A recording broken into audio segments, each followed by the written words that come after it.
ओम शांति। ओम शांति। ओम शांति।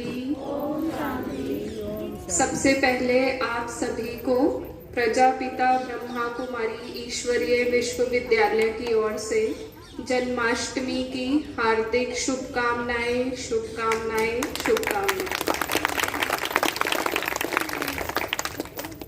जैसे कि अभी कुछ दिनों पहले हमने पवित्र रक्षाबंधन का पर्व मनाया, ऐसे ही आज हम मना रहे हैं ये पवित्र श्री कृष्ण जन्माष्टमी।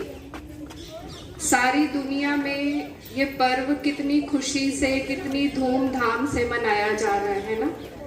सब लोग श्री कृष्ण को, स्पेशली माताएं और बहनें, श्री कृष्ण को कितना प्यार करती हैं, है ना। घर में मूर्ति रखेंगे, उसका पूरा श्रृंगार करेंगे, बच्चों की तरह उनको प्यार करते हैं। तो आज हम कुछ रहस्यों को जानेंगे जो कि आज तक हम फिजिकल रूप में तो करते आए, लेकिन उनका आध्यात्मिक अर्थ, स्पिरिचुअल मीनिंग क्या है, उनके बारे में कुछ जानेंगे।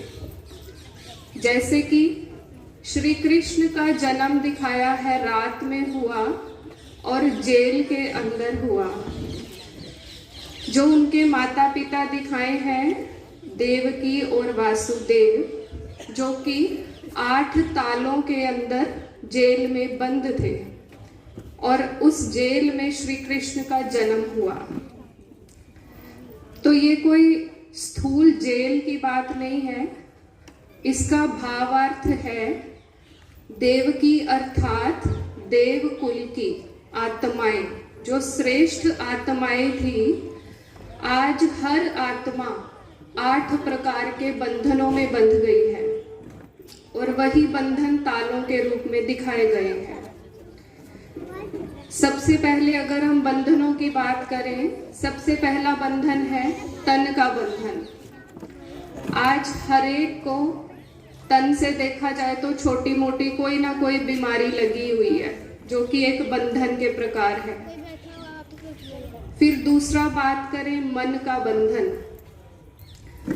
मन में आ जाता है, कई बार हम चाहते कुछ है लेकिन कर नहीं पाते, स्वभाव संस्कार का बंधन हो जाता है। तीसरा आता है तन, मन, तीसरा हो गया धन। आज किसी के पास धन की कमी है तो बंधन है, या अधिक धन है तो भी बंधन है ना। जैसे बिजी रहते हैं, अपने लिए ही टाइम नहीं है, तो एक प्रकार से बंधन है। फिर चौथा आता है जन का। जन अर्थात संबंध, संपर्क। आज संबंध है तो भी बंधन लगता है और नहीं है तो भी अकेलापन महसूस होता है। फिर पांचवा आता है हमारा प्रकृति का बंधन, जो कि नेचुरल कैलामिटीज हो गई, जैसे कहीं सुनामी है, कहीं बाढ़ है, कहीं तेज बरसात है, जिस वजह से हम जो करना चाहते हैं वो कर नहीं पा रहे हैं। छठा आता है कर्मों का बंधन। कई बार ये सबसे बड़ा आज हमारे बीच में प्रश्न है कि मेरे साथ ही ऐसा क्यों हुआ, मैंने तो सबका अच्छा किया था, मेरे साथ फिर भी बुरा हुआ, तो क्यों हुआ। तो कहीं ना कहीं ये कर्मों का ही बंधन है, हमारे पिछले कर्मों का हिसाब किताब है जो कि सामने आ जाता है। सातवां आता है धर्म का बंधन। आज हम किसी धर्म को फॉलो कर रहे हैं तो किसी में क्या सिखाया जाता है, दूसरी जगह जाए तो कुछ और, तो मन जैसे कंफ्यूज हो गया है, क्या करना चाहिए, क्या राइट है, क्या रॉन्ग है। और आठवां आता है समय का बंधन। आज समय ही नहीं है हमारे पास, हर किसी से भी पूछो, टाइम नहीं है, टाइम नहीं है, या टाइम है तो उसका सदुपयोग करना नहीं आ रहा। तो 8 ताले जो दिखाए हैं, अर्थात जो श्रेष्ठ देव कुल की आत्माएं सब इन 8 प्रकार के बंधनों में बंध गई। तो उस समय परमात्मा को इस धरती पर आना पड़ता है उन आत्माओं को इन बंधनों से छुड़ाने के लिए। इसी का जो दिखाया है शास्त्रों में कि श्री कृष्ण का जन्म हुआ, अर्थात जब उनका जन्म हुआ तो वो 8 ताले टूट गए, जेल के सभी दरवाजे खुल गए। तो ऐसे ही जब परमात्मा का अवतरण होता है तब ये 8 प्रकार के बंधन तोड़ सकते हैं हम, जब हम परमात्मा से जुड़ते हैं। फिर दिखाया है श्री कृष्ण को जो मुकुट लगाते हैं उस पे मोर पंख होता है, सभी ने देखा होगा। तो मोर का पंख जो है वो किस चीज की निशानी दिखाई है? प्योरिटी की, पवित्रता की, है ना। जैसे छोटे छोटे बच्चों को सभी श्री कृष्ण जन्माष्टमी पे तैयार करके लेकर आते हैं, तो छोटे बच्चों को ही क्यों लाते हैं, बड़ों को क्यों नहीं लेकर आते? क्योंकि छोटे बच्चे जो हैं वो भी प्योर आत्मा है ना। बंधन, तेरा मेरा, बुराइयां, विकार क्या होता है उनको पता ही नहीं है, तो वो पवित्रता की निशानी दिखाई है। इसी का यादगार छोटे छोटे बच्चों को श्री कृष्ण के रूप में बनाकर सजाकर माताएं लेकर आती हैं, क्योंकि वो चाहती हैं हमारे बच्चे भी ऐसे बने, उनको देखकर फील करना चाहते हैं कि हम भी ऐसी दुनिया में जाएं। तो क्या आप सब भी श्री कृष्ण की दुनिया में चलना चाहते हैं? कोई है जो नहीं जाना चाहते, है ना। तो उसके लिए कुछ तैयारी करनी होगी या ऐसे ही चले जाएंगे? देखिए, कहीं भी हम जाते हैं, श्री कृष्ण की दुनिया में जाना है तो उनके जैसा बनना भी तो होगा। तो उनके जैसा बनने के लिए क्या तैयारी करने की जरूरत है? श्री कृष्ण हमें क्यों अच्छे लगते हैं? देखो, श्री कृष्ण जो नाम ही है आकृष्ट, माना आकर्षण मूर्त, सबको आकर्षित करते हैं, चाहे छोटे बच्चे हैं, बड़े हैं, बूढ़े हैं, सबको श्री कृष्ण प्यारे लगते हैं ना। उसका कारण, पहला कारण जो उनके अंदर पवित्रता थी, और दूसरा उनके सद्गुण।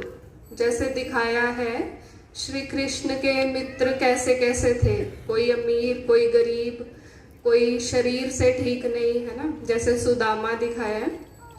तो माना श्री कृष्ण का जो व्यवहार था वो मिलनसार, सबके साथ, सबके लिए रिस्पेक्ट। तो ऐसे सद्गुण जब हम भी अपने अंदर धारण करेंगे तब ही हम उनकी दुनिया में जाने के लायक बनेंगे। तो ये तैयारी हमने आज से ही शुरू करनी है। आज हम सभी जानते हैं हमारे अंदर क्या क्या अवगुण है, किस किस अवगुण को मिटाना है और क्या क्या गुण धारण करने हैं। जब उन गुणों को धारण कर लेंगे तब ही हम श्री कृष्ण की दुनिया में चल सकेंगे, उनके साथ रास कर सकेंगे। एक और चीज दिखाई जाती है, महारास। आप सभी ने देखा होगा जब महारास होता है तो हर एक गोपिका के साथ श्री कृष्ण को दिखाया गया है ना। जितनी गोपिकाएं होती हैं उतने श्री कृष्ण दिखाए गए हैं। तो इसका भावार्थ क्या है? जब हर एक आत्मा उस परमात्मा से कनेक्शन जोड़ लेगी तब वो मन ही मन जो है रास चलता रहता है। बाहर का रास तो कुछ टाइम कर सकते हैं ना, लिमिट है, कितनी देर कर लेंगे। तो मन ही मन रास चलना, माना मन ही मन उस परम पिता परमात्मा से कनेक्शन जुटे रहना। और जैसे रास करते हुए खुशी की फीलिंग आती है, आनंद की फीलिंग आती है, तो मन ही मन वो फीलिंग बनी रहे, ये रास सदा चलता रहे। तो इसी का यादगार महारास दिखाया है। फिर एक दो बातें ऐसी भी दिखाई हैं, जैसे हम कहते हैं श्री कृष्ण माखन खाते थे मटकी फोड़कर, है ना। अपने घर में कोई कमी नहीं थी, फिर भी जाकर दिखाया कि दूसरों के घर मटकी फोड़कर माखन खाते। तो इसका भी कुछ ये हमें सिंबॉलिक फॉर्म में दिखाया गया है कि मटकी फोड़ी और माखन खाया। असल में इसका अर्थ क्या है? माखन अर्थात ज्ञान रूपी माखन, ज्ञान को भी माखन कहा गया है। तो श्री कृष्ण ने वो माखन कैसे खाया? जब मटकी फोड़ी, अर्थात जब हमें भी इस ज्ञान को धारण करना है तो हमारे अंदर जो ईगो रूपी मटकी है पहले उसको फोड़ना पड़ेगा। कि मैं अपना स्टेटस का ईगो या अपनी पोजीशन का ईगो, अलग अलग प्रकार के ईगो, अहंकार हैं आज हमारे अंदर। तो ऐसे ईगो को, ऐसे अहंकार को जब तोड़ेंगे तब हम वो ज्ञान रूपी माखन को खा पाएंगे। आज ज्ञान तो हम सबको है, लेकिन उसको अपने अंदर धारण करने की शक्ति कम है। उसका कारण यही है कि अहंकार को तोड़ते नहीं है। तो इस अहंकार को, ईगो रूपी मटकी को तोड़ेंगे तब उस ज्ञान को अपने जीवन में धारण कर पाएंगे। एक और यादगार भी दिखाया जाता है शास्त्रों में कि श्री कृष्ण ने गोपिकाओं के वस्त्र चुराए। देखो, एक तरफ हम श्री कृष्ण को इतना प्यार से याद कर रहे हैं, इतना ऊंच, इतनी महान आत्मा मानते हैं, और दूसरी तरफ ऐसा कर्म दिखाया है तो ये शोभा नहीं देता है ना। तो इसका भी एक अर्थ है, आध्यात्मिक अर्थ इसका क्या है? जो आज हम सबके अंदर बॉडी कॉन्शियस की फीलिंग है कि हम, ये शरीर है, मैं फलाना, पोजीशन का, स्टेटस का, या अपने धन का नशा। तो परमात्मा जब आते हैं वो ये वाले वस्त्र, माना जो 5 विकारों रूपी वस्त्र हमने धारण कर लिए हैं, खुद को भूल गए हैं कि हम इस शरीर को चलाने वाली शक्ति आत्मा है, ना कि शरीर है। लेकिन क्योंकि खुद को शरीर समझ लिया तो सारे विकारों रूपी वस्त्र पहन लिए। तो परमात्मा जब आते हैं ये विकारों रूपी वस्त्र को चुरा लेते हैं, अर्थात हमें याद दिलाते हैं कि तुम ये शरीर नहीं, आत्मा हो।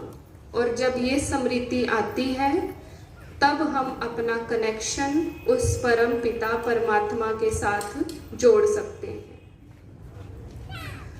तो मैं आशा करती हूँ इन सभी आध्यात्मिक रहस्यों को जानने के बाद हम सच्चे रूप से जन्माष्टमी मनाएं। तो श्री कृष्ण जन्माष्टमी पर जो श्री कृष्ण के अंदर भी दिव्य गुण थे, उन दिव्य गुणों को स्वयं में धारण करें ताकि हम भी श्री कृष्ण की सुंदर दुनिया में चल सके। सभी तैयार हैं चलने के लिए? हाथ खड़ा करो सभी। तो तैयारी के लिए आज से ही शुरुआत करनी है, अपने अंदर के अवगुणों को मिटाने की, और जो चीज हमें लगता है कम है, गुण, जिस गुण की कमी है, वो आज श्री कृष्ण के जैसे बर्थडे पे गिफ्ट देते हैं ना, तो श्री कृष्ण का बर्थडे है आज, तो क्या गिफ्ट देना है? अपने अंदर की जो कमी कमजोरी है। तो फिर वो गिफ्ट दी हुई वापस नहीं ली जाती है। तो आज सभी ने एक गिफ्ट जरूर देकर जानी है। ओम शांति।